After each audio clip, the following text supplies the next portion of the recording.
Hopefully the mic's working, because I did not test it. Off on my way to work. What should I call this? Car chat. Welcome to Big Frank's Car Chat. Main thing I'd like to talk about today is how I would be the worst client. I always try to coach myself and be like, if I was one of my clients, what would I tell me to do? And half the time I don't even listen to myself. One of the main things about coaching or being a personal trainer, hell, just helping someone, is dialing in on what the goal is. Reminding yourself, what is my goal? What is my ultimate goal? And when it comes to personal trainers, frick, even worse, personal trainers that are athletes, our goals quite often conflict. And then we get stuck in a limbo land where we're never really happy because we're not achieving either of our goals or any of our goals or anything that we want. For example, this year I wanted to dedicate to calisthenics. I want to learn how to do, I think it's called a L-sit handstand or an L-sit into a handstand. When it comes to that goal, first priority, learning how to do a handstand. That's where we start. Getting control there when it comes to calisthenics. The lighter you are, the easier it is. So if you have smaller legs, it's easier. And needless to say, I do not have small legs. Not at all. I do not have small legs. So given that goal, it would be practicing calisthenics, but also some weight loss. That is just all goal-based.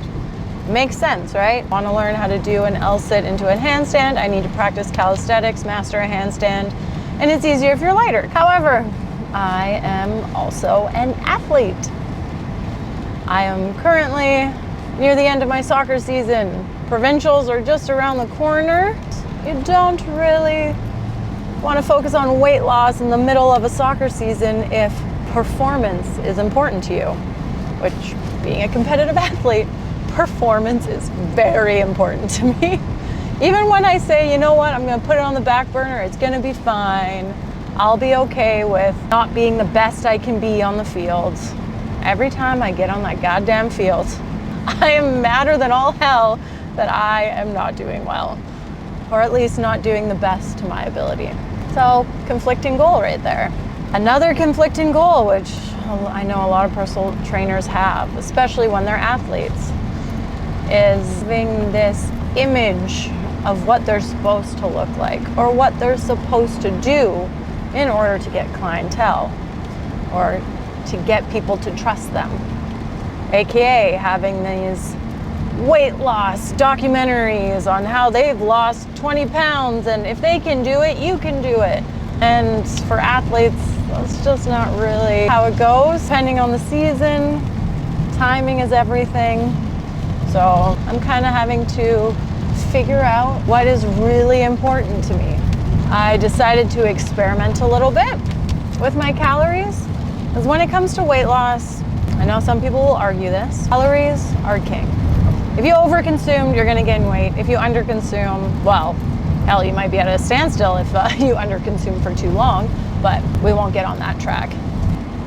So for soccer, I did my sports nutrition coaching and everything like that. And I know carbs and eating a certain amount of carbs, carb loading before my game is super important.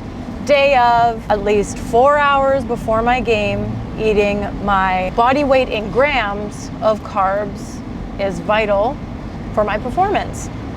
Not very vital for losing weight. So that's where things get a little tricky. What I decided to do is to lump my calories into 1 week and go off the weight loss in that sense rather than day by day. In order for me, according to my math, my fancy little math, I need to eat at least my maintenance calories, maybe a little bit more, 2 days before my soccer game. 2 days. Which means 5 days of the week, I'm gonna try to undereat my calories. So that put me at 1,600 calories 5 days a week. Oh my God, hardest thing ever. But if you have the right tools, You eat whole foods. Actually, it's not too bad. You get to eat quite often. Where it gets tricky is when you have processed foods, high calorie, and then all of a sudden you have a chocolate bar and half your day is out the goddamn window. That's where you run into problems. So I actually was doing pretty good with this. I was losing a little bit of weight. My performance wasn't suffering as much as it was before. So I was finding that happy medium. I went from 170 pounds and I made my way down to 163, which made me pretty happy. I wasn't riding out in that 165, 170 zone, just kind of staying in there, not losing any weight and having my performance suffer. So I finally found that little bit of balance. This week has been wild. The definition of I'm too old for this shit. We had a soccer game. I played a full 90 minutes. We won 5-0. It was great. Monday rolled around. Monday is my my bench your booty day. So I did some heavy legs, heavy glutes, just to receive a text message from my soccer coach in the group chat saying we have a makeup game to do and it's gonna be on Wednesday. As you gym goers know, day 2 is the worst.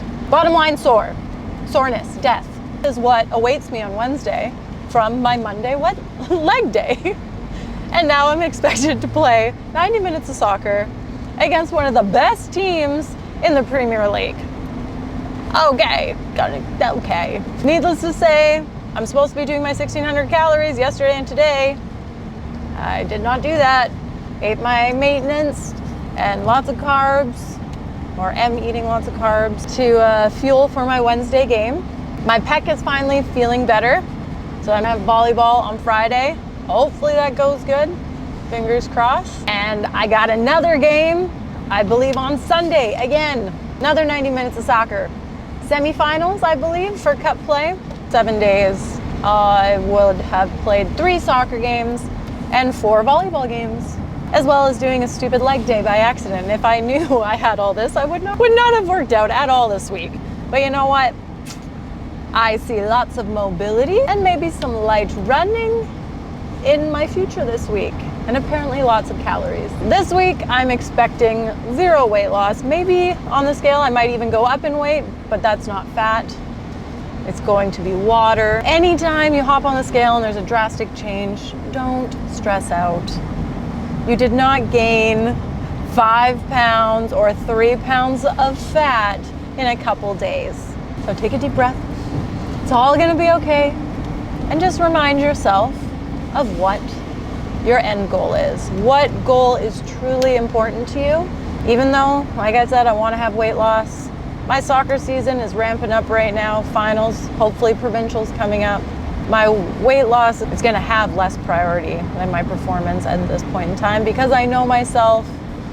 I know how frustrated I'll be if I play against good people and I'm not playing well or not up to my own standards. So I just gotta keep reminding myself of that.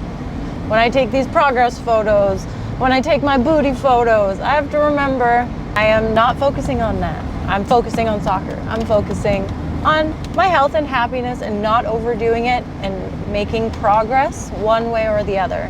If you're not making progress, sit back a little bit, really think about what your goal is, one goal, and what actions you are taking to achieve that goal. If you need help, hit me up, ventureathletics.com. I got some online one-on-one coaching. I even got some booty programs coming up, which are pre-made programs that you can just purchase. You don't have to have one-on-one coaching, no nutrition, no nothing. Just get your workouts day by day and be on your way.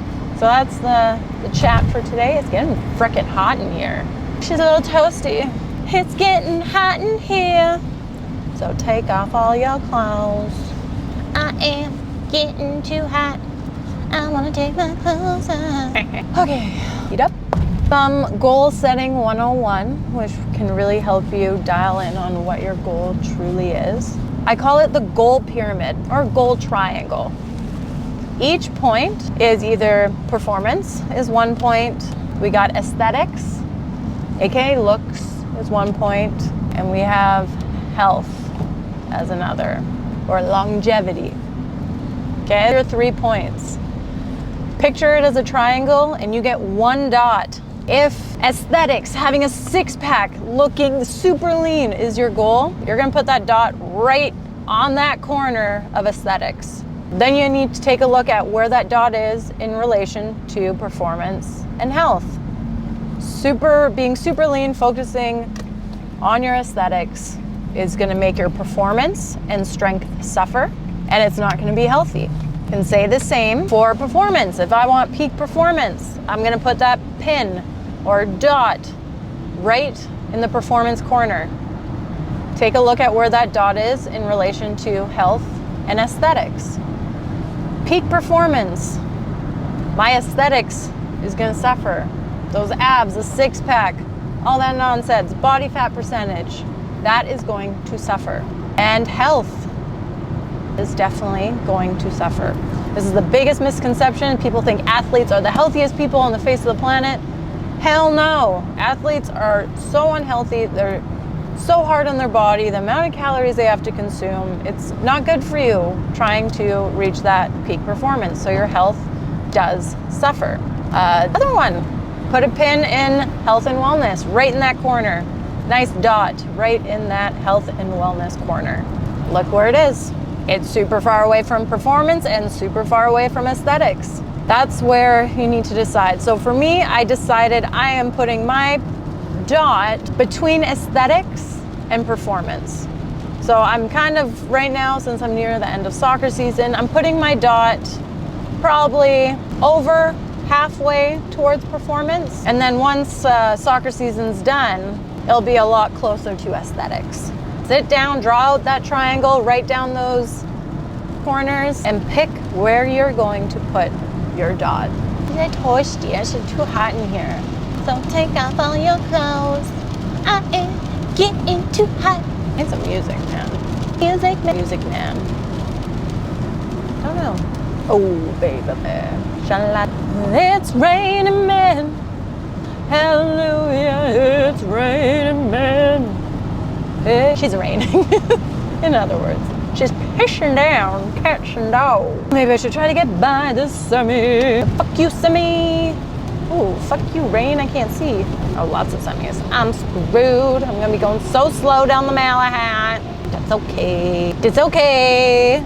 Everything's fine. I'll just be late for Quinn. Quinn, I'm gonna be late. Maybe, yes. I'm gonna be late. I'm sorry, Quinn. I'm late. Apparently I drive slower while I'm talking to the camera, which is probably a good thing. Otherwise, the camera would probably witness me crash, and that would be embarrassing. I can't really post that now, can I? That would set me back. Wouldn't have anything. Well, I wouldn't have a car. I wouldn't have a camera. I probably wouldn't even have a life, to be honest, so that would be the end of everything. All this would go to waste. Absolutely wasteful. Pointless. So drive slow. Bottom line. Distracted driving and its finest. I am hands-free though. Just gotta watch the road. I need to turn this off. I need to turn the camera off.